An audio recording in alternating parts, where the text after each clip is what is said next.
بسم اللہ الرحمن الرحیم۔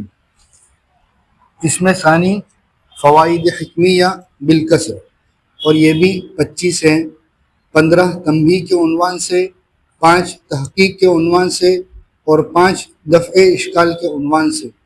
چنانچہ آگے آتا ہے، اور یہ قسم ثانی بصورت تفسیر لکھی جاتی ہے، جس کو اپنی تفسیر بیان القرآن سے نقل کر دیا ہے۔ تفسیر آیت الاسراء۔ بسم اللہ الرحمن الرحیم۔ سبحان الذی اسری بعبدہ لیلا من المسجد الحرام الى المسجد الاقصى الذي بارکنا حولہ لنریہ من آیاتنا انہ هو السمیع البصیر۔ پاک ہے وہ ذات۔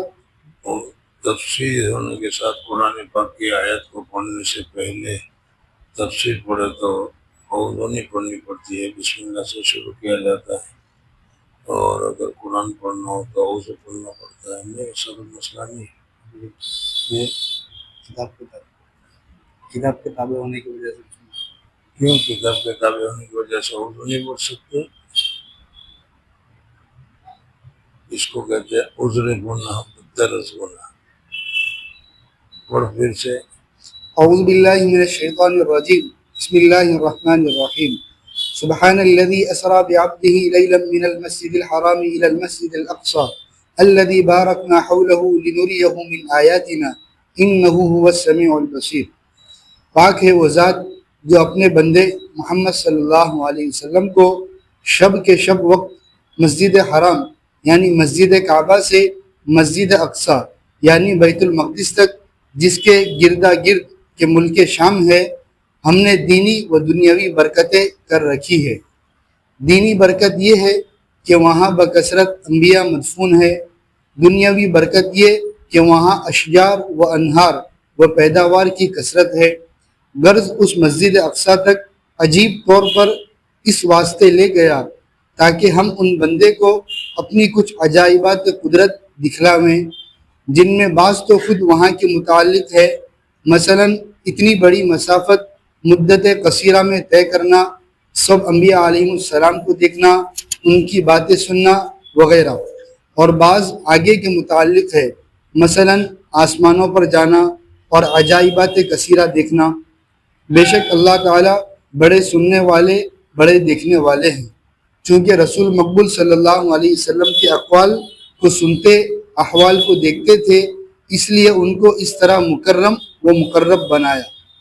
فائدہ: اس مقام پر چند تنبیہات اور چند تحقیقات اور چند دفع اشکالات ہیں۔ تنبیہ اول: سبحان تنزیہ و تعجیب کے لیے مستعمل یعنی ہے۔ سب سے پہلے سبحان کا لفظ استعمال کیا جو تنزیہ کے اوپر دلالت کرتا ہے، پاکیزگی کے اوپر دلالت کرتا ہے۔ تنزیہ و تعجیب کے لیے مستعمل ہے، چونکہ یہ لے جانا عجیب تھا اور عجیب ہونے کی وجہ سے قدرت عظیمہ پر دال ہے، اس لیے اس سے شروع کرنا مناسب ہوا، اور اسی لیے احقر نے ترجمہ میں لفظ عجیب طور پر کو ظاہر کر دیا، اور یہ جانا براق پر تھا، جیسا صحہ میں ہے، جس کی برق رفتاری بھی عجیب تھی۔ تنبیہ دوم: اس مسجد حرام سے یعنی خلاصہ یہ ہوا کہ چونکہ یہ سفر بڑا عجیب تھا، سواری بھی عجیب تھی، جانا بھی عجیب تھا، تھوڑے وقت میں جانا تھا، تھوڑے وقت میں واپس آ جانا تھا، اس سارے عجب کو سامنے رکھ کر قرآن پاک میں سبحان کا لفظ استعمال کیا، سبحان الذی اسری بعبدہ۔ جی۔ تنبیہ دوم: اس مسجد حرام سے مسجد اقصی تک لے جانے کو اسراء کہتے ہیں، اور آگے آسمانوں پر جانے کو معراج کہتے ہیں، اور گاہے دونوں لفظ مجموعہ پر اطلاق کیے جاتے ہیں۔ کبھی ایک دوسرے کو اسراء اور معراج دونوں میں کہا جاتا ہے۔ تنبیہ سوم: یہاں بعبدہ کہنے سے 2 فائدے ہیں۔ ایک تو اظہار، سبحان الذی اسری، اسری کے بعد پھر بعبدہ کا لفظ کہا ہے، رسول کا لفظ نہیں کہا، محمد کا لفظ نہیں کہا، عبد کا لفظ استعمال فرمایا، اس میں کیا حکمت ہے وہ بتا رہے ہیں۔ ایک تو اظہار آپ کے قرب و قبول کا، دوسرے اس عجیب معجزے کی وجہ سے کوئی آپ پر الوہیت کا شبہ نہ کر سکے۔ ہاں، یعنی ایک ہی وقت میں تھوڑی دیر میں یہاں سے وہاں پہنچ گئے، وہاں سے وہاں پہنچ گئے، اس وجہ سے یہ تقریباً اللہ تبارک و تعالیٰ کی شان معلوم ہوتی ہے۔ اس وجہ سے کوئی آپ کو الہ نہ کہے، اس وجہ سے اللہ تبارک و تعالیٰ نے پہلے ہی سے ابدیت کو ثابت کیا. جی. تنبیہ چہارم، ہر چند کے اسرا رات ہی کے چلنے کو کہتے ہیں، لیکن لیلن کی تصریح اس لیے ہے تاکہ باعتبار عرف و محاورت کے تبعیض پر دلالت ہو اور زیادہ دلالت کرے قدرت پر کہ تھوڑی ہی رات میں اتنا دراز کام کر لیا گیا. اور دلالت علی التبعیض کی تصریح عبد القاہر سے اور اس کی توجیہ سیبوئی اور ابن مالک سے نقل کی گئی ہے. تنبیہ پنجم، مسجد حرام کا اطلاق گاہے مطلق حرم پر بھی آتا ہے اور یہاں دونوں معنی صحیح ہو سکتے ہیں، کیونکہ بعض حدیثوں میں آیا ہے کہ آپ اس وقت حتیم میں تشریف رکھتے تھے اور بعض میں آیا ہے کہ ام ہانی کے گھر میں تھے. پس آیت کو دونوں پر محمول کر سکتے ہیں اور وجہ تطبیق دونوں حدیثوں میں بہت سہل ہے، کیونکہ ام ہانی کے گھر سے حتیم میں آ جانا اور وہاں سے آگے جانا کوئی امر مستبعد نہیں. تنبیہ ششم، مسجد اقصیٰ کی وجہ تسمیہ یہ ہے کہ اقصیٰ کے معنی مسجد اقصیٰ کو مسجد اقصیٰ کیوں کہتے ہیں؟ چونکہ مکہ مکرمہ سے بہت کافی دور ہے، اس وجہ سے اس کو مسجد اقصیٰ کہا گیا. جی. وجہ تسمیہ یہ ہے کہ مسجد اقصیٰ کے معنی عربی میں بہت دور، چونکہ وہ مسجد مکہ سے بہت دور ہے، اس لیے اقصیٰ کہا گیا. تنبیہ ہفتم، ہر چند کے عجائبات کا مشاہدہ بدون آپ کے لے جائے ہوئے بھی ممکن تھا، لیکن اس میں اور اسی طرح رکوب میں اور زیادہ اکرام و اظہار شان ہے، اس لیے آپ کو اس طرح لے گئے. کیا مطلب؟ بغیر لے جائے بھی دکھا سکتے ہیں. یعنی حضور اکرم صلی اللہ علیہ وسلم کو لے جائے بغیر اگر سامنے کر دی جاتی یہ چیزیں تو بھی معاملہ تو حل ہو سکتا تھا، سمجھ میں آ سکتا تھا. جیسے حضور اکرم صلی اللہ علیہ وسلم کے سامنے سورج کسوف یعنی سورج گرہن کے وقت میں دیوار کے میں جنت کو لا کر کھڑی کر دی گئی، جہنم کو لا کر کھڑی کر دی گئی، حضور صلی اللہ علیہ وسلم کو وہاں تک نہیں جانا پڑا. تو اس طریقے سے بیت المقدس کے لیے بھی لا کر کھڑی کر دیا جاتا تو آسان تھا، لیکن اس کے باوجود حضور صلی اللہ علیہ وسلم کو کیوں لے گئے؟ سبحان الذی اسریٰ بعبدہ لیلا من المسجد الحرام الی المسجد الاقصیٰ، اس کی وجہ بتا رہے ہیں. جی. تنبیہ ہشتم، رات کی تخصیص میں یہ حکمت لکھی ہے کہ عادتاً وہ وقت خلوت کا ہے، اس میں بلانا دلیل ہے زیادت اختصاص کی. یہ اس سے اوپر والا سمجھ میں آ گیا میرا خیال سے. ہر چند کے عجائبات کا مشاہدہ ہر چند کے عجائبات کا مشاہدہ بغیر لائے ہوئے بھی ہو سکتا تھا کہ حضور صلی اللہ علیہ وسلم کو دکھلا دیا جاتا، لیکن اس کے باوجود حضور صلی اللہ علیہ وسلم کو لایا کیوں گیا، سواری پر سوار کرایا کیوں گیا؟ تاکہ زیادہ اعزاز ہو، زیادہ احترام ہو اور اچھی طریقے سے دیکھ لیا جائے، اچھی طریقے سے معلوم ہو جائے. جی. لیکن اس میں اور اسی طرح رکوب میں اور زیادہ اکرام اور اظہار شان ہے. ہاں، اس لیے کہ رکوع میں اتنی بڑی شاندار آپ کے لیے BMW لا کر کھڑی کر دی جائے، مرسیڈیز لا کر کھڑی کر دی جائے تو آپ کا اعزاز سمجھا تھا کہ بڑی اچھی گاڑی میں آپ کو بٹھایا گیا. تو اسی طریقے سے حضور صلی اللہ علیہ وسلم کو براق پر بٹھایا گیا، یہ اعزاز کے بڑھانے کے لیے. جی. تنبیہ ہشتم، رات کی تخصیص میں رات کی تخصیص اس وجہ سے کہ خاص الخاص آدمی جو ہوتا ہے ان کے ساتھ ملنا جلنا ملاقات کرنا عام متن رات ہی کے وقت میں ہوتا ہے. اس وجہ سے حضور اکرم صلی اللہ علیہ وسلم کو لیلا من المسجد الحرام الی المسجد الاقصیٰ میں لیل کا لفظ استعمال کیا. جی. رات کی تخصیص میں یہ حکمت لکھی ہے کہ عادتاً وہ وقت خلوت کا ہے، اس میں بلانا دلیل ہے زیادت اختصاص کی. تنبیہ نہم، یہاں مسجد اقصیٰ سے مراد صرف اس مسجد کی زمین ہے کہ حقیقت میں مسجد اصالتاً زمین ہی ہوتی ہے اور عمارت تو تبعاً مسجد ہوتی ہے. وجہ اس مراد لینے کی یہ ہے کہ یہ امر تاریخ سے ثابت ہے کہ عیسیٰ علیہ السلام کے اور حضور صلی اللہ علیہ وسلم کے زمانے کے درمیان میں اس کی عمارت منہدم کر دی گئی تھی. چنانچہ ان قریب تفسیر آیات وَقَضَيْنَا إِلَىٰ بَنِي اسرائیل میں مذکور ہوگا. اس لیے ظاہراً اس پر شبہ ہوتا ہے کہ مسجد اقصیٰ کا جب اس وقت وجود ہی نہ تھا پھر وہاں تک لے جانے کے کیا معنی؟ بس مراد کی تعین سے وہ شبہ جاتا رہا۔ مصنف رحمۃ اللہ تعالیٰ علیہ یعنی حضرت حامد رحمۃ اللہ تعالیٰ علیہ ایک جواب دے رہے ہیں، اور بہت نفیس اور عمدہ جواب ہے کہ حضور اکرم صلی اللہ علیہ وسلم اور حضرت عیسیٰ علیہ السلام دونوں کے درمیان میں تو 600-650 سال کا فرق ہے، سمجھ میں آئے نہیں؟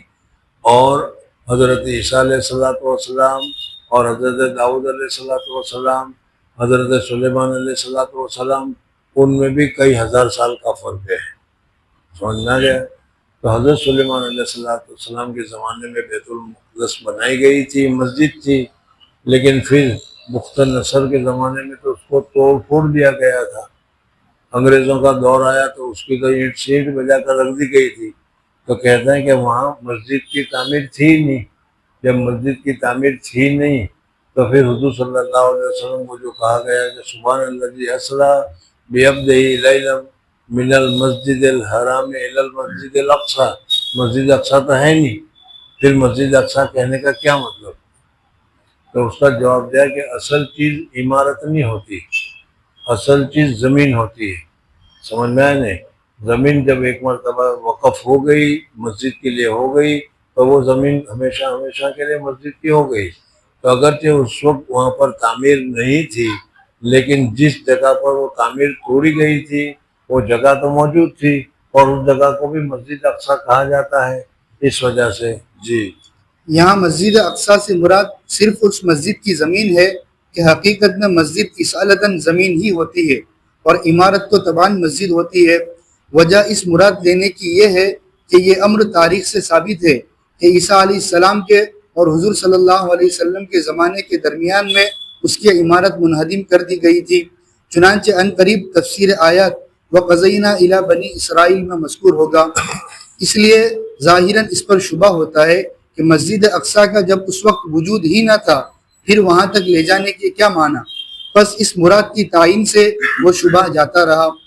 اور اگر اس حدیث پر شبہ ہو کہ کفار معترضین نے آپ سے بیت المقدس کی ہیئت و کیفیت دریافت کی تھی، اس کے کیا معنی؟ تو اس کا یعنی ابھی تو آپ نے کہہ دیا کہ اس جگہ پر زمین پر کوئی تعمیر نہیں تھی، جب تعمیر نہیں تھی حضور اکرم صلی اللہ علیہ وسلم گئے اور جا کر حضور صلی اللہ علیہ وسلم آئے تو کافرین نے پھر اشکال کیوں کیا تھا کہ اس کے دروازے کتنے ہیں، اس کی کھڑکیاں کتنی ہیں؟ اس کا تو مطلب یہ ہوا کہ وہاں پر عمارت تھی، اس کا جواب دے رہے ہیں۔ تو اس کا جواب یہ ہے کہ اول تو منہدم عمارت کی ہیئت و کیفیت دریافت کرنا بھی ممکن ہے۔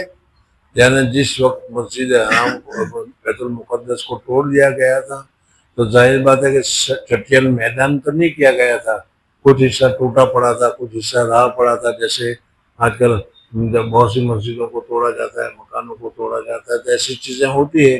تو اس طریقے سے بیت المقدس کا کچھ حصہ ہوگا، اس حصے کو وہ لوگ پوچھ رہے تھے کہ کیسا ہے۔ جی، علاوہ اس کے اس زمین کے قریب میں لوگوں نے کچھ عمارتیں بنام بیت المقدس کے بنائی تھی، اس سے بھی سوال ممکن ہے۔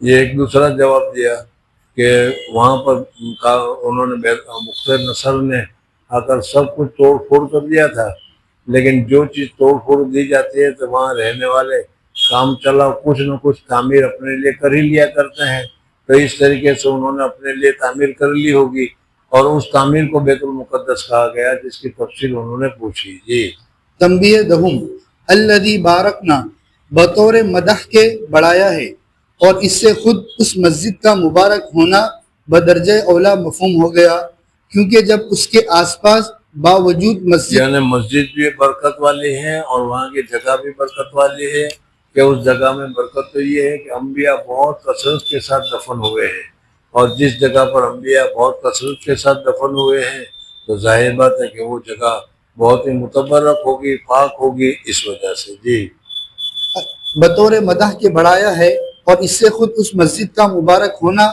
بدرجہ اولا مفہوم ہو گیا، کیونکہ جب اس کے آس پاس باوجود مسجد نہ ہونے کے برکت ہے تو خود اس میں ضرور برکت ہوگی، کیونکہ آس پاس دو قسم کی برکتیں ہیں، ایک دنیاوی سو اس سے تو دینی برکت ضرور زیادہ ہے، اور دوسری دینی کہ مدفن انبیاء ہے، سو دفن ہونا صرف تلبس جسم کا ہے، اور قبلہ ہونا جیسا کہ انبیاء علیہ السلام کا وہ قبلہ رہا ہے تلبس روح کا ہے۔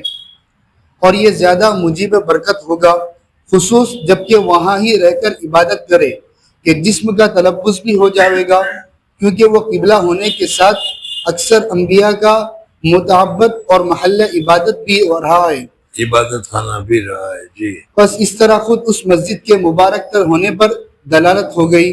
پس بعض کتب میں جو لکھا ہے موضع جسد شریف رسول اللہ صلی اللہ علیہ وسلم عرش سے بھی زیادہ افضل ہے، اس کا فضیلت جزئی پر محمول کرنا مناسب ہے۔ کیا ہوا؟ حضور صلی اللہ علیہ وسلم پڑھنا ہے تو عبارت پڑھنا ہے۔ بس بعض کتب میں جو لکھا ہے موضع جسد شریف رسول مقبول صلی اللہ علیہ وسلم عرش سے بھی زیادہ افضل ہے، اس کا فضیلت جزئی پر محمول کرنا مناسب ہے۔ کیا مطلب؟ یہاں حضور صلی اللہ علیہ وسلم زور سے بتا، مجھے نہیں معلوم۔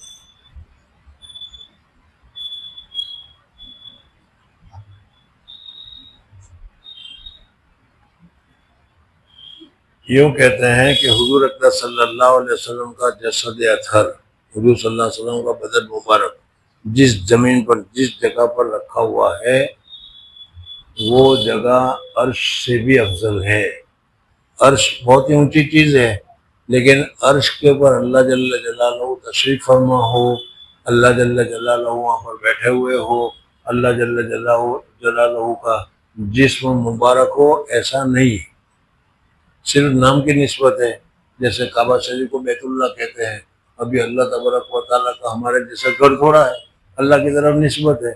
تو اس وجہ سے کہتے ہیں کہ حضور صلی اللہ علیہ وسلم کی جو قبر مبارک ہے، اس قبر مبارک میں جس جگہ پر حضور اکرم صلی اللہ علیہ وسلم کا بدن مبارک رکھا ہوا ہے، وہ سب سے زیادہ قیمتی ہے، سب سے زیادہ اونچا ہے، اس لیے کہ حضور اکرم صلی اللہ علیہ وسلم کا بدن مبارک اس جگہ پر لگا ہوا ہے۔ سمجھ میں آ گیا؟ تو پھر اب یہ کہنا کہ بیت المقدس سب سے زیادہ افضل ہے کیسے ہوا؟ کہتے ہیں کہ اس کا جواب یہ ہے کہ حضور اکرم صلی اللہ علیہ وسلم کا قبر مبارک یا قبر کی جگہ عرش سے بھی جو افضل ہے، بیت المقدس سے بھی افضل ہے، سب سے زیادہ افضل اس کو جو بتائی گئی ہے، یہ فضیلت جزوی ہے۔ سمجھ میں آنے؟ یعنی جزوی طور پر اس میں فضیلت حاصل ہے جی۔ تنبیہ اب پر اس کو پھر اب پر بس بعض کتب میں یہ جو لکھا ہے کہ موضع جسد شریف موضع جسد شریف رسول مقبول صلی اللہ علیہ وسلم عرش سے بھی افضل ہے، اس کا فضیلت جزئی پر محمول کرنا مناسب ہے۔ تنبیہ 11 لنوریہ من آیاتنا میں آیات کا اطلاق جو کہ عرفاً عظیم اور کمال پر دال ہوتا ہے، آیا کوئی بہت بڑی چیز جو کامل بھی ہو، بہت عجیب ہو، اس کو نشانی کہا جاتا ہے، اس کو آیات کہا جاتا ہے۔ تو لینوریہ آیاتنا الکبریٰ جو قرآن پاک میں آیا ہے، تو وہاں کیا دکھلانا چاہتے ہیں اللہ تعالیٰ؟ جو کہ عرفاً عظیم اور کمال پر دال ہوتا ہے، اور آیت سماویہ خصوصاً جبکہ آسمانوں پر انبیاء بھی تھے، جیسا احادیث معراج میں ہے، آیت ارضیہ سے اعظم اور اکمل ہے۔ اسی طرح یہ اطلاق مشیر ہے کہ مسجد اقصیٰ سے آگے بھی آپ کو لے گئے، اسی لیے روح المعانی میں یوں تفسیر کی ہے لِنُرِيَهُ مِنْ آیاتنا ای لِنَرْفَعَهُ إِلَى السَّمَاءِ حَتَّى يَرَى مَا يَرَى مِنَ الْعَجَائِبِ، یہاں تک کہ ہم کو اللہ تبارک و تعالیٰ نے وہاں سے آسمان پر لے گئے، اور آسمان پر اللہ جل جلالہ اور فرشتے اور جنت اور بہت ساری چیزیں حضور صلی اللہ علیہ وسلم کو دکھلائی گئی جی۔ مگر تصریح نہ کرنے میں شاید یہ نکتہ ہو کہ وہ اور زیادہ عجیب ہے۔ لینے رہی آیت الکبریٰ کر دوسری جگہ پر یہ کہتے ہیں کہ ہم اس کو آسمان پر لے جانا ہے، اوپر کی چیزیں دکھلاتے ہیں، اس کی جگہ پر ہم اور کچھ دکھلائیں گے، بہت سی چیزیں دکھلائیں گے۔ یہ دو لفظوں میں فرق سمجھ میں آ گیا کہ نہیں؟ یہاں تو یہی کہنا ہے سبحان الذی اسریٰ بعبدہ لیلا من المسجد الحرام الی المسجد الاقصی الذی بارکنا حولہ لنریہ من آیاتنا، تاکہ ہم ان کو اپنی نشانیاں دکھلائے۔ اب اس نشانیاں، یہ کہا نشانیاں دکھلائے، یہ تو نہیں کہا کہ وہاں کیا کیا چیزیں وہ دکھلائے، تو کہا کہ بعض مرتبہ مبہم رکھنے سے بھی زیادہ اہمیت معلوم ہوتی ہے، اس وجہ سے یہاں پر مبہم رکھا گیا جی۔ مگر تصریح نہ کرنے میں شاید یہ نکتہ ہو کہ وہ اور زیادہ عجیب ہے، اور انکار اس کا قریب ہے، اور نص قطعی کا انکار کفر ہے، اور انکار اس کا قریب ہے، اور انکار اس کا قریب ہے، اور نص قطعی کا انکار کفر ہے، بس تصریح نہ کرنا رحمت ہے ضعفاء کے ساتھ۔ یعنی اگر اس میں تصریح ہوتی تو پھر تصریح کی ہو جاتی، لیکن تصریح نہیں کی گئی تو وہ ضعفاء کے لیے جو انکار کرتے ہیں ان کے لیے کفر کا فتویٰ نہیں لگے گا، ورنہ تو کفر کا فتویٰ لگ جائے گا۔ جیسے پہلے بتایا تھا کہ راتوں رات لے گئے، یہ تو قرآن سے ثابت ہے، اور اگر کوئی آدمی اس کا انکار کرتا ہے تو قرآن کا انکار کرتا ہے، اور قرآن کی ایک آیت کا انکار کرنا پورے قرآن کا انکار کرنا ہے، آدمی کافر ہو جائے گا۔ جی تنبیہ 12 من کا تبعیضیہ لینا اس وجہ سے ہے کہ واقع میں ایسا ہی ہوا تھا، یعنی سبحان الذی اسریٰ بعبدہ لیلا من المسجد الحرام الی المسجد الاقصی الذی بارکنا حولہ لنریہ من آیاتنا۔ یہ من کا لفظ آیا ہے، اور تم عربی میں جانتے ہو کہ من تبعیض کے لیے استعمال ہوتا ہے کہ اللہ تعالیٰ اپنی بعض نشانیاں دکھلانا چاہتے ہیں، تو یہ من کیوں ذکر کیا گیا؟ من تبعیضیہ لینا اس وجہ سے ہے کہ واقع میں ایسا ہی ہوا تھا، چنانچہ صحیح میں ہے کہ قلم کے چلنے کی آواز تھی، اور ظاہراً اس سے معلوم ہوتا ہے کہ قلم نہیں دیکھے۔ یعنی حضور صلی اللہ علیہ وسلم نے قلم کی آواز بتایا تھا نا کہ حضرت جبریل علیہ السلام نے چھوڑ دیا، پھر حضور صلی اللہ علیہ وسلم چلتے گئے، پھر دوسری روایت میں بتایا کہ 1000 2000 3000 پردے نکلتے گئے، یہاں تک کہ سب احساس ختم ہو گیا اور ایک دم قلم کے چلنے کی آواز محسوس ہوئی۔ تو یہ قلم چلنے کی جو آواز محسوس ہوئی تو یہ اللہ کی نشانی تھی، جو نشانی ایک کا آواز قلم کے چلنے کی آواز، اور دوسرا قلم کو خود دیکھنا، تیسرا قلم کے چلانے والے کو خود دیکھنا۔ تو قلم چلانے والے کو نہیں دیکھا، قلم کو نہیں دیکھا، صرف اس کی کس آواز آتی ہے وہی دیکھی۔ جی تنبیہ 13 اسراء میں ضمیر غائب کی ہے، اس سے شروع کیا، اور انہو هو السمیع پر کہ اس میں بھی ضمیر غائب کی ہے ختم کیا گیا، اور درمیان میں ضمیر متکلم کہ دال تعظیم پر بھی ہے لائی گئی۔ اس میں یہ نکتہ ہے، اول تجدید کلام و تنشید سامع، یعنی لوگوں کو اچھا لگے اس وجہ سے اس طریقے کو استعمال کیا گیا۔ دوم برکات اور آیت اور قرات کا عظیم ہونا، دکھلانے کا عظیم ہونا۔ سوم اسراء کے بعد قرب کے زیادہ ہونے کی طرف اشارہ، یعنی اسراء کے بعد حضور صلی اللہ علیہ وسلم کا قرب زیادہ ہو گیا۔ ایک تو تمہارا دوست ہوتا ہے، دوستی ہے، پھر دوست کے یہاں تم پہنچو یا دوست تمہارے یہاں آئے تو پھر تمہاری دوستی اور زیادہ بڑھ جاتی ہے۔ دنیا کا بھی دستور ہے، تو اسی طریقے سے حضور صلی اللہ علیہ وسلم کو اللہ تبارک و تعالیٰ کے ساتھ پہلے تو تعلق تھا ہی تھا، لیکن قرب اس کے ذریعے سے اور زیادہ بڑھ گیا۔ جی اسراء کے بعد قرب کے زیادہ ہونے کی طرف اشارہ ہے، اور قرب کے وقت اصل تکلم ہے۔ ضمیر 14 قرب کے وقت جب آدمی دور ہوتا ہے تو بات نہیں کرتا، لیکن جب قریب میں ہو تو چپ نہیں بیٹھتا، کچھ نہ کچھ تو بات کرتا ہی ہے۔ تو حضور صلی اللہ علیہ وسلم جب اللہ جل جلالہ کے قریب پہنچے تو پھر ظاہر بات ہے کہ بات بھی ہوئی ہوگی، اور وہ بات کیا ہوئی تھی وہ پہلے تمہارے سامنے گزر گیا۔ جی تنبیہ 14 انہو هو السمیع البصیر کے بڑھانے کا فائدہ علاوہ یعنی اسی آیت میں اس کے بعد آخر میں انہو هو السمیع البصیر، اللہ جل جلالہ ہی سننے والے ہیں اور بصیر مانے دیکھنے والے ہیں۔ تو اللہ جل جلالہ کا کلیم بھی ہے، اللہ جل کے اور بھی بہت ساری صفتیں ہیں، ان صفتیں میں صرف یہ سمیع اور بصیر ہے، دو صفتوں کو یہاں پر کیوں ذکر کیا گیا، اس میں کیا نقطہ ہے وہ بتا رہے ہیں۔ ایک یہ بھی ہو سکتا ہے کہ مکذبین کو وعید ہے کہ ہم تمہاری تکذیب و مخالفت کو دیکھتے سنتے ہیں، خوب سزا دیں گے۔ سمیع سنتے بھی ہیں، خبیر جانتے بھی ہیں، خوب سزا دیں گے، اس وجہ سے بتایا گیا۔ جی تنبیہ 15 لنوریہ من آیاتنا کے بعد اس کا بڑھانا مشیر اس طرف ہے کہ گو رویت عجائبات کی رسول مقبول صلی اللہ علیہ وسلم کو ہوئی، مگر علم میں ہمارے برابر نہیں ہو گئے، کیونکہ ان کو تو ہم نے دکھلایا اور ہم بالذات سمیع بصیر ہیں۔ عجیب نقطہ بیان کیا ہے، پتہ نہیں سمجھ میں آیا ہو یا نہیں۔ ایک تو یہ ہے کہ حضور صلی اللہ علیہ وسلم کو اللہ تبارک و تعالیٰ نے یہ ساری آیاتیں، ساری نعمتیں دکھلائی۔ اب اس ساری آیتیں دکھلانے سے اگر کوئی آدمی یہ سوچنے لگے کہ پھر حضور صلی اللہ علیہ وسلم اور اللہ جل جلالہ دونوں تقریباً برابر ہو گئے،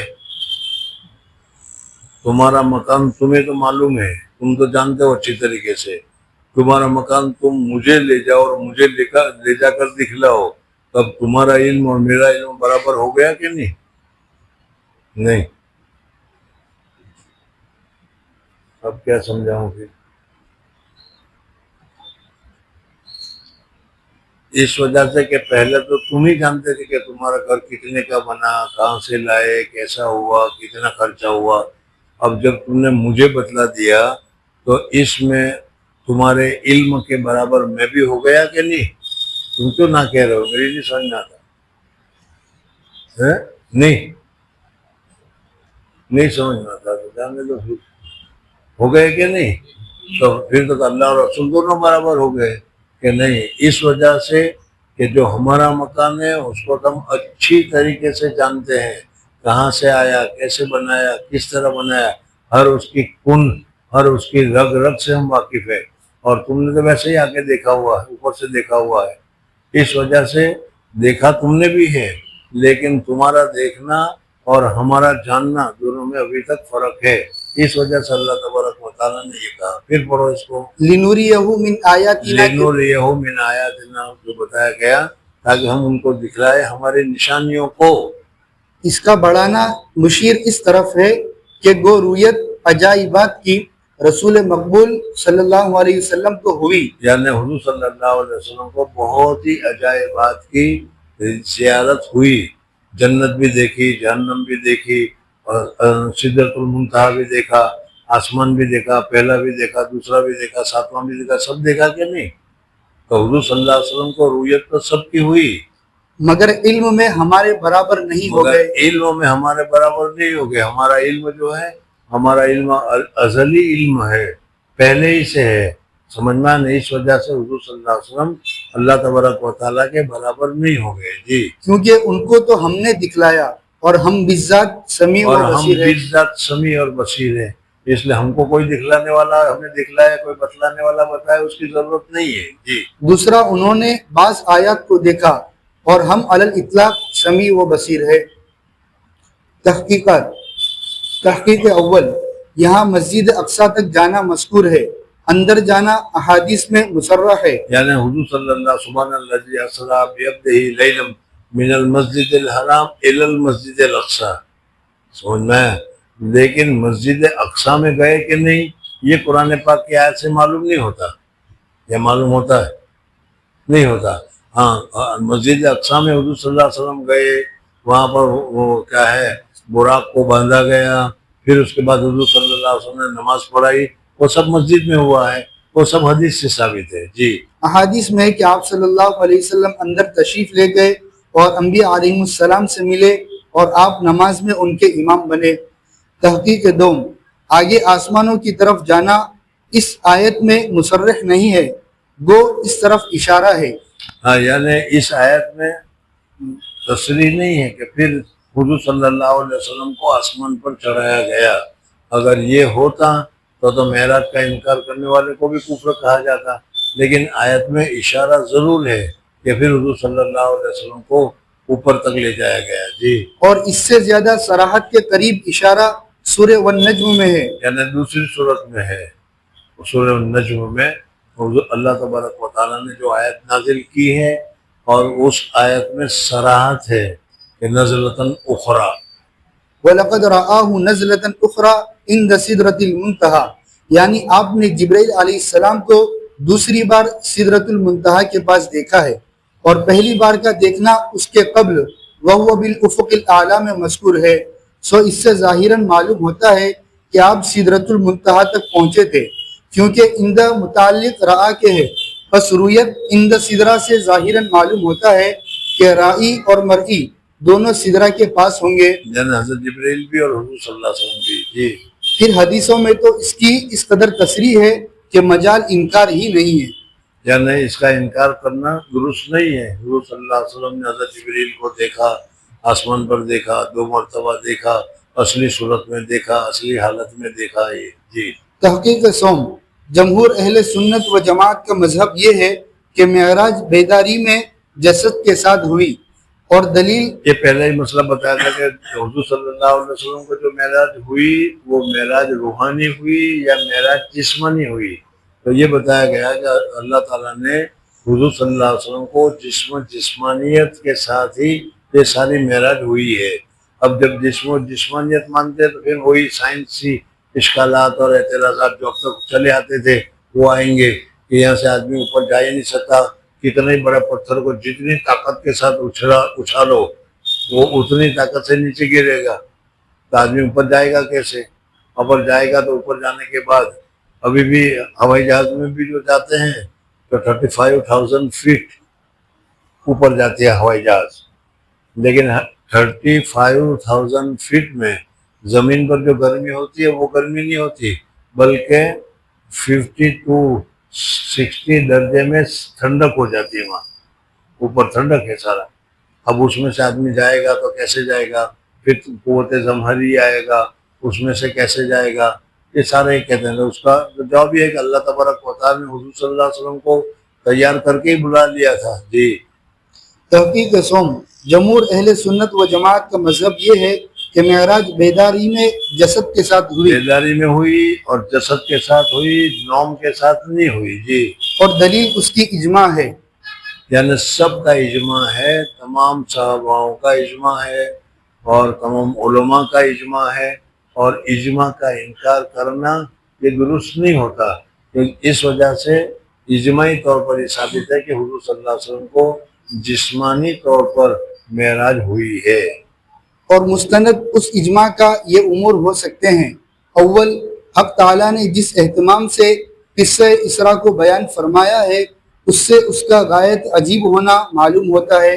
اگر یہ نوم میں یا روحانی اگر یہ نوم میں ہوتا تو پھر اس میں تعجب کی کیا بات ہے؟ جی اگر یہ نوم میں یا روحانی طور پر ہوتی تو یہ کوئی عجیب بات نہیں ہے. دوسری، بعبدہ سے ظاہراً یہی معلوم ہوتا ہے، کیونکہ حقیقی اور متبادر معنی جاءنی عبد فلاں کے یہی ہے کہ وہ بیداری میں دھڑ اور جان سمیت آیا. یہ بھی سمجھنا آسان سی بات سمجھ میں آ گئی کہ اگر کوئی آدمی یہ کہے کہ جاءنی عبداللہ تو اس کا معنی یہ تھوڑا کہ روح آئی، بلکہ جسم و جسمانیت کے ساتھ آیا ہے، جبھی تو کہا جائے کہ عبداللہ میرے پاس آیا. تو اسی طریقے سے حضور اکرم صلی اللہ علیہ وسلم کو جو جسم و جسمانیت سے آنا تھا اسی وجہ سے کہا گیا، لے جایا گیا. سبحان الذی اسریٰ بعبدہ. جی تیسری، اگر یہ خواب کی حالت میں یا روحانی طور پر ہوتی تو جس وقت کفار نے تکذیب کی تھی یا بیت المقدس اور اپنے قافلے کے حالات پوچھے تھے جیسا کہ حدیثوں میں آیا ہے، تو آپ اس وقت بہت سہولت سے جواب دے دیتے کہ میں بیداری میں اس کے ہونے کا کب مدعی ہوں. جو یعنی حضور صلی اللہ علیہ وسلم نے جو دیکھا جسمانی طور پر تو آدمی کہیں سے کہیں پہنچ جاتا ہے، اور لوگوں کو تعجب ہوا اسی وجہ سے کہ جسمانی طور پر میں رات ہی رات گیا اور رات ہی رات آ گیا، یہ کہا. اس پر لوگوں کو تعجب ہوا کہ ایسی سواری کون سی آ گئی کہ جس میں رات ہی رات اتنا لمبا سفر ہو گیا. جی تم ایسی باتیں کرتے ہو اور بیت المقدس کی حیت و کیفیت بیان کرنے کے متعلق فکر میں نہ پڑتے جیسا حدیثوں میں ہے. حضور صلی اللہ علیہ وسلم نے پوچھا دروازے کتنے ہیں، تو حضور صلی اللہ علیہ وسلم فرمایا کہ میں گیا تو تھا لیکن میں نے سیڑھی تھوڑی گنی تھی، جیسا میں نے ابھی کہا تھا کبھی سیڑھی چڑھ کر آپ آئے ہو، کتنی سیڑھی چڑھ کر آئے ہو؟ تو پھر حضور صلی اللہ علیہ وسلم تھوڑی سیڑھی گننے کے لیے گئے تھے، لیکن جب پوچھا انہوں نے تو اللہ تعالیٰ نے وہ سیڑھی بتا دی، 1 2 3 4 دروازے بتا دی، 1 2 3 4 میں گنتا تھا ان کو بتا دیتا تھا. جی بیت المقدس کی حیت و کیفیت بیان کرنے کے متعلق فکر میں نہ پڑتے جیسا حدیثوں میں ہے کہ آپ کو فکر ہوئی، حق تعالیٰ نے منکشف کر دیا اور آپ نے بتلا دیا. رواہ مسلم. اور بعض کو آیت وما جعلنا الرؤیا الآیہ سے شبہ ہوا ہے. یعنی بعض لوگ جیسا میں نے ابھی بھی کہا کہ واٹس ایپ پر ایک آدمی ہے جو جماعت اسلامی کا ہے، پاکستان کا ہے، گامدی اس کی سرنیم ہے، اور بڑی تفصیل کے ساتھ یہ کہتا ہے کہ حضور صلی اللہ علیہ وسلم کو جسمانیت کے ساتھ معراج ہوئی نہیں، حضور صلی اللہ علیہ وسلم تو خواب میں ہوئی، اور اسی روایت کے آخر میں ہے پھر میری آنکھ کھل گئی۔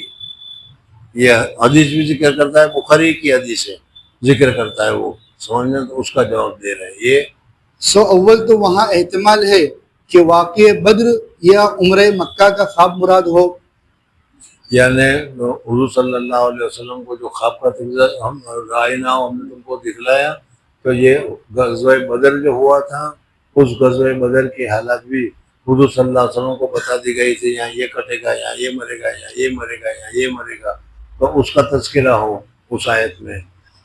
جیسا کہ بعض مفسرین اس طرف گئے ہیں جن کا ذکر اجمالاً اذ یریکہم اللہ فی منامک اور لقد صدق اللہ رسولہ الرؤیا میں آیا ہے، جی، اور اگر واقع معراج ہی مراد ہو تو رؤیا بمعنی رویت ہے، یقین کے معنی میں آئے گا۔ پھر اگر معراج کے لیے مانتے ہو تو اس صورت میں یقین کے معنی میں آئے گا۔ جی، کیونکہ رعا کے دونوں مصدر ہیں، مثل قربہ اور قرابت کے، یا بقول بعض شب کی رویت کو رؤیا کہتے ہیں وہ بیداری میں ہو، یا تشبیہاً رویا کہہ دیا ہو، اور وجہ تشبیہ کی یا عجائب کا دیکھنا ہے، اور یا شب کے وقت واقع ہونا ہے، اور بعض کو شریک کی حدیث سے جس کے آخر میں ہے ثم استيقظت ہے شبہ پڑ گیا ہے، جی، جی، چونکہ شریک محدثین کے نزدیک حافظ حدیث نہیں اور دوسرے حفاظ کے خلاف کیا، اس لیے وہ زیادت غیر مقبول دوسرے ہے۔ حفاظ حدیث کے خلاف اس نے روایت بیان کی،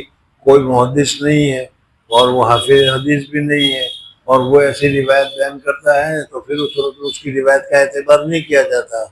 یا محمول ہے تعدد واقعہ پر، ہاں، یہ ہو سکتا ہے کہ ایک مرتبہ حضور صلی اللہ علیہ وسلم جسم و جسمانیت کے ساتھ گئے ہو، اور بعض مرتبہ حضور صلی اللہ علیہ وسلم کو روحانی طور پر بھی معراج کرائی گئی ہو، جیسا کہ حدیث سے ثابت ہے۔ جی، یا محمول ہے تعدد واقعہ پر، کیونکہ علماء نے لکھا ہے کہ عروج روحانی آپ صلی اللہ علیہ وسلم یعنی کو آسمان پر حضور صلی اللہ علیہ وسلم کا روح مبارک جانا اور روح مبارک جا کر جنت کو دیکھنا، جہنم کو دیکھنا، یہ ثابت ہے۔ جی، عروج روحانی آپ صلی اللہ علیہ وسلم کو کئی بار ہوا ہے، یعنی اس معراج سے پہلے خواب میں عروج ہوا ہے، جس کی حکمت یہ لکھی ہے کہ تدریجاً یعنی حضور صلی اللہ علیہ وسلم کو یہ دکھلایا تو پھر جسم و جسمانیت کے ساتھ لے جانے کی کیا ضرورت ہے؟ تو اس کا جواب دے رہے ہیں کہ حضور صلی اللہ علیہ وسلم حضور صلی اللہ علیہ وسلم کو پہلے خواب میں یا روحانی طور پر اس طریقے سے دکھلا دیا گیا تاکہ جس وقت حقیقی اعتبار سے آنکھ کے ذریعے سے حقیقی صورتحال کو دیکھے تو اس وقت حضور صلی اللہ علیہ وسلم کو کوئی عجیب یا کچھ عجیب چیز محسوس نہ ہو۔ جس کی حکمت یہ لکھی ہے کہ تدریجاً اس معراج اعظم کی استعداد اور برداشت یعنی ہو سکے، آئندہ جو معراج ہونے والی ہے اس کی استعداد ہو جائے اس وجہ سے۔ جی، اور بعض کو حضرت معاویہ و حضرت عائشہ رضی اللہ تعالی عنہ کے اقوال سے شبہ پڑ گیا۔ ہمارے بھائی بھی کہہ رہے تھے کہ حضرت عائشہ کہنے کہ اللہ جل جلالہ امن والوں کو حضور صلی اللہ علیہ وسلم نے دیکھا یا حضور صلی اللہ علیہ وسلم نے نہیں دیکھا، تو حضرت عائشہ صدیقہ رضی اللہ تعالیٰ نے کہتی ہے کہ اگر کوئی آدمی یہ کہے کہ اللہ تعالیٰ کو حضور صلی اللہ علیہ وسلم نے اللہ تعالیٰ کو دیکھا تو بڑی تعجب کی بات ہے، ایسا نہیں کہنا چاہیے، یعنی نہیں دیکھا۔ اور حضرت عبداللہ ابن عباس رضی اللہ تعالیٰ عنہ کہتے ہیں دیکھا۔ حضرت تھانوی رحمۃ اللہ تعالیٰ علیہ ان دونوں میں توجیح کر رہے ہیں اور صلح کر رہے ہیں کہ کون سی بات زیادہ صحیح ہوگی اور اس صحیح ہونے کے لیے کیا کہنا چاہیے، کیا ماننا چاہیے۔ یہ ہمارے کل پرسوں انہوں نے کہا تھا کہ بھئی ادھر تو اماں جان ہے اور ادھر عبداللہ ابن عباس رضی اللہ تعالیٰ عنہ ہے، دونوں بڑے ہیں، کس کی بات کو مانے کس کی بات کو نہ مانے۔ جی، اور بعض کو حضرت معاویہ و حضرت عائشہ کے اقوال سے شبہ پڑ گیا ہے، سو حضرت عائشہ رضی اللہ تعالی عنہ تو اس اس کا وقت تک خلاصہ یہ ہے کہ حضرت عائشہ صدیقہ رضی اللہ تعالیٰ عنہ جس وقت معراج ہوئی اس وقت حضرت عائشہ صدیقہ رضی اللہ تعالیٰ عنہ کی عمر کتنی تھی؟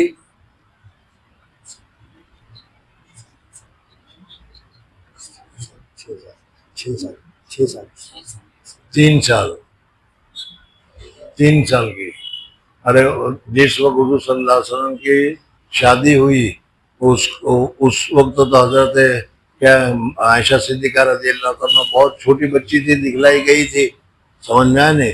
یہ تو معراج کے وقت میں تھا، تو جس وقت معراج ہوئی اس وقت تو 2 سال کی ہوگی، 3 سال کی ہوگی، بہت تو 4 سال کی ہوگی، پھر 6 سال کے بعد مدینہ گئی تو 2 سال کے بعد وہاں سے رخصتی ہوئی۔ تو حضرت عائشہ صدیقہ رضی اللہ تعالیٰ عنہ نے تو یہ قصہ کسی اور سے سنا ہوگا، معلوم ہی نہیں ان کو، تو اب کس سے سنا ہوگا وہ معلوم نہیں۔ اس وجہ سے حضرت عائشہ صدیقہ رضی اللہ تعالیٰ عنہ کے قول کا وہ وزن نہیں ہے جو ہونا چاہیے۔ جی سو حضرت عائشہ رضی اللہ تعالیٰ عنہ تو اس وقت تک آپ کے نکاح میں بھی نہ آئی تھی؟ نکاح میں بھی نہیں آئی تھی، نکاح بھی بعد میں ہوا ہے، چلو نکاح میں آئی ہوتی تو سن لیا کہ حضور صلی اللہ علیہ وسلم سے بات چیت ہوئی ہوگی، لیکن وہ جس وقت بات کر رہی ہے اس وقت تو نکاح میں بھی نہیں تھی، چھوٹی بچی تھی وہ۔ جی اور حضرت معاویہ اس وقت تک اسلام بھی نہ اور لائے تھے؟ حضرت معاویہ کا نام ہے تو حضرت معاویہ تو اسلام لائے تھے فتح مکہ کے موقع پر۔ ابھی تو مدینہ منورہ میں حضور صلی اللہ علیہ وسلم رہیں گے، غزوہ بدر وغیرہ یہ ہوگا، اور 6 سال ہجرت کے ہو جائیں گے تب جا کر کیا وہ مسلمان ہوں گے۔ اور یہ معراج جو ہوئی وہ تو مکی زندگی میں ہوئی ہے، اس لیے حضرت معاویہ کی روایت بھی وہ وزن نہیں رکھتی جو حضرت عبداللہ ابن عباس رضی اللہ تعالیٰ عنہ کی۔ جی خدا جانے کسی سے سن کر کہا ہے یا اجتہاداً کہا ہے یا کسی دوسرے واقعے کی نسبت کہا ہے؟ ہاں، کسی دوسرے واقعے کی نسبت کہا ہو۔ جی اذا جاء الاحتمال بطل الاستدلال۔ اس لیے اس سے استدلال کرنا صحیح نہیں ہوا۔ تحقیق چہارم، بیت المقدس تک جانے کا منکر کافر ہے اور مؤول مبتدع ہے۔ یعنی جو آدمی حضور صلی اللہ علیہ وسلم مکہ مکرمہ سے بیت المقدس تک گئے، ہو گیا؟